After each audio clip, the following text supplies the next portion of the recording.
तानाशाही नहीं चलेगी। उत्तराखंड के बाद अब गुजरात यूनिफॉर्म सिविल कोड नाफिज करने वाली मुल्क की दूसरी रियासत बन सकती है। इससे पहले कि हम देखें कि आखिरकार गुजरात की सरकार यूसीसी के ताल्लुक से क्या फैसला सुनाने वाली है, आइए हम समझ लेते हैं कि आखिरकार यूनिफॉर्म सिविल कोड है क्या चीज़ और ये मुसलमानों के खिलाफ क्यों है। यूसीसी का मतलब है कि मुल्क में तमाम शहरियों के लिए एक जैसा कानून, यानी शादी, तलाक और गोद लेने जैसे मामलात मजहब की बुनियाद पर नहीं बल्कि एक ही कानून के तहत हल होने चाहिए। मुसलमानों का मानना है कि यूसीसी के निफाज से उनके इस्लामी कवानीन, शरीयत को नज़रअंदाज कर दिया जाएगा, क्योंकि मुसलमानों का कहना है कि हम अपने मजहब के तहत निकाह करते हैं, तलाक देते हैं, वरासत बांटते हैं। अगर हुकूमत एक मुश्तरका कानून लाती है तो यह हमारे मजहबी आज़ादी पर हमला होगा। बाज़ मुस्लिम रहनुमाओं का इल्ज़ाम है कि अक्सरियती तबके की अक्सरियत को इस्तेमाल करके अक़लियतों पर एक ख़ास कल्चर को नाफिज किया जा रहा है। उनका कहना है कि अगर वाकई ये कानून सब के लिए बराबर है तो हिंदुओं में मौजूद ज़ाती कानून भी ख़त्म कर देने चाहिए। अब आइए बात कर लेते हैं कि आखिरकार गुजरात की सरकार इस ताल्लुक़ से क्या फ़ैसला सुनाने जा रही है। इस सिलसिले में यूसीसी कमेटी के चेयरमैन पर्सन जज रंजना देसाई और दीगर अरकान ने वज़ीर आला भूपेंद्र पटेल से मुलाकात करके रिपोर्ट पेश कर दी है। अगले महीने असम्बली के मानसून इजलास में यूसीसी बिल पेश किए जाने का पूरा इम्कान जाहिर किया जा रहा है। जज रंजना देसाई ने बताया है कि रियासत के सभी ज़िलों में मुख्तलिफ तंजीमों और तबकों के लोगों से इस बात पर बातचीत की गई है।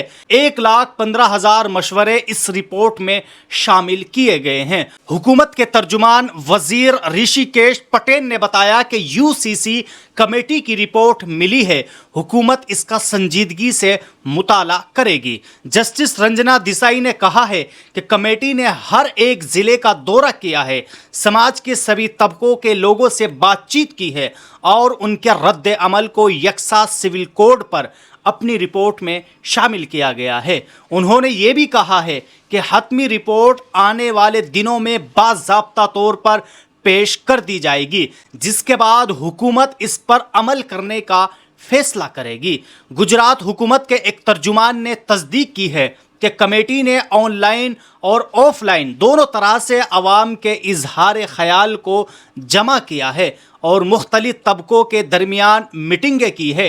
तर्जुमान ने यह बात भी कही है कि मंगल को हुई मीटिंग में इन्हीं नताइज पर बातचीत होगी। रिपोर्ट बाज़ाब्ता तौर पर पेश होने के बाद हुकूमत तय करेगी कि उसे मानसून इजलास में पेश किया जाए या नहीं।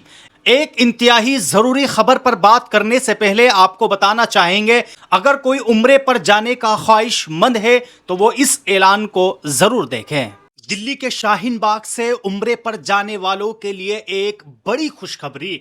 अल्हम्दुलिल्लाह 1997 से मरहबा ट्रेवल हज उम्रे के मुक़द्दस सफ़र में ज़ायरीन की खिदमत कर रहा है, इसलिए तैयार हो जाइए। 27 अगस्त 2025 को खुसूसी रियायती पैकेजेस के साथ उम्रे के लिए ग्रुप निकलेगा। अभी बुकिंग करने के लिए इस नंबर पर राब्ता कर सकते हैं। दोस्तों, दूसरी खबर के ताल्लुक से बात करें कि बीजेपी के लीडर संगीत सोम ने एक बार फिर से ऐसा बयान दिया है कि जिससे मुसलमानों की दिल आज़ारी हुई है।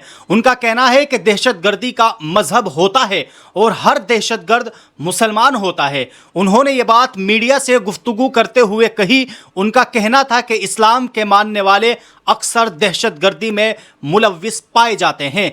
जब भी कोई दहशतगर्द पकड़ा जाता है या कोई दहशतगर्दाना वारदात होती है तो उसमें मुसलमानों का ही नाम सामने आता है। उन्होंने कहा है कि हमें ये मान लेना चाहिए कि दहशतगर्दी का ताल्लुक इस्लाम से है।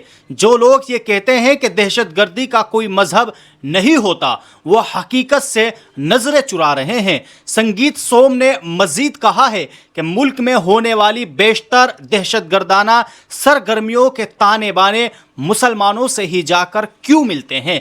ऐसे में दहशतगर्दी को इस्लाम से अलग नहीं किया जा सकता। ان کے اس بیان کے بعد سیاسی اور سماجی حلقوں میں سخت رد عمل سامنے آیا ہے۔ مسلم تنظیموں نے اس بیان کی سخت مذمت کرتے ہوئے کہا ہے کہ یہ بیان مسلمانوں کو بدنام کرنے اور ملک میں فرقہ وارانہ نفرت پھیلانے کی کوشش ہے۔ جمعیت علماء ہند کے ایک رہنما نے کہا ہے کہ بی جے پی کے لیڈران کو مسلمانوں کے خلاف زہر اگلنے میں مزہ آتا ہے۔ ایسے بیانات ملک کی سالمیت اور اتحاد کے لیے خطرہ ہے۔ لیکن وہی آپ کو بتاتے چلے کہ اس طرح کے سوالوں کا جواب جناب اسد الدین اویسی بھی کئی مرتبہ دے چکے ہیں۔ جناب اسد الدین اویسی نے آج کی حکومت سے اور آج کے ان نفرتی چنٹوؤں سے یہ سوال کیا ہے کہ کیا گاندھی کو مارنے والا مسلمان تھا؟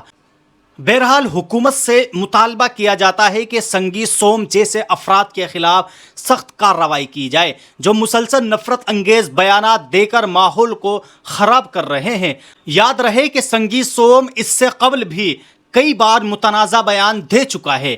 ان پر کئی مقدمات بھی درج ہو چکے ہیں، لیکن ان کے خلاف اب تک کوئی سخت کارروائی نہیں ہوئی ہے۔ اب آئیے دوستو ایک اور ضروری خبر کے تعلق سے بات کر لیتے ہیں۔ خبر یہ ہے کہ علی گڑھ مسلم یونیورسٹی کے خلاف طلباء نے ایک بڑا احتجاج کیا ہے۔ آخرکار وہ احتجاج کیوں کیا جا رہا ہے اور اس کی وجہ کیا ہے، آئیے اسے سمجھتے ہیں۔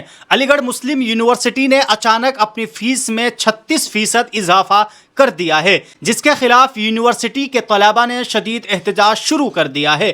طلباء کا کہنا ہے کہ اتنا بڑا اضافہ ان کے لیے بہت مشکل ہے اور خاص طور پر غریب اور کم آمدنی والے خاندانوں کے بچوں کے لیے تعلیم حاصل کرنا مشکل ہو جائے گا۔ طلباء نے کہا ہے کہ یونیورسٹی انتظامیہ نے بغیر کسی مشورے اور پیشگی اطلاع کے فیس میں اضافہ کیا ہے، جو ناانصافی ہے۔ انہوں نے مطالبہ کیا ہے کہ فیس میں یہ اضافہ فوری طور پر واپس لیا جائے تاکہ ہر طالب علم سکون سے اپنی تعلیم جاری رکھ سکے۔ احتجاج کے دوران طلباء نے یونیورسٹی کی مرکزی عمارت کے باہر مظاہرہ کیا اور نعرے لگائے۔ انہوں نے انتظامیہ سے ملاقات کی کوشش کی تاکہ اپنے مسائل ان کے سامنے رکھ سکے، مگر اب تک کوئی ٹھوس جواب نہیں ملا۔ اسٹوڈنٹس کا کہنا ہے کہ اگر انتظامیہ نے ان کی بات نہ سنی اور فیس میں اضافہ برقرار رکھا تو وہ مزید بڑے احتجاج اور ہڑتال کرنے پر مجبور ہو جائیں گے۔ اس احتجاج میں مختلف شعبوں کے طلباء شریک ہیں اور یہ تحریک تیزی سے یونیورسٹی کے دیگر طلباء میں بھی پھیلتی جا رہی ہے۔ تو بہرحال دوستو آپ سب لوگوں نے دیکھا کہ کس طرح گجرات کی سرکار بھی اب یونیفارم سول کوڈ کو نافذ کرنے جا رہی ہے اور امکان یہ ظاہر کیا جا رہا ہے کہ شاید اگلے مہینے مانسون کے اجلاس میں گجرات سرکار یونیفارم سول کوڈ کو پیش کرے گی۔ بہرحال دوستو آپ سب لوگ گجرات سرکار کے اس فیصلے پر اپنی کیا رائے رکھتے ہیں، آپ لوگ ہمیں کمنٹ باکس میں ضرور بتائیں۔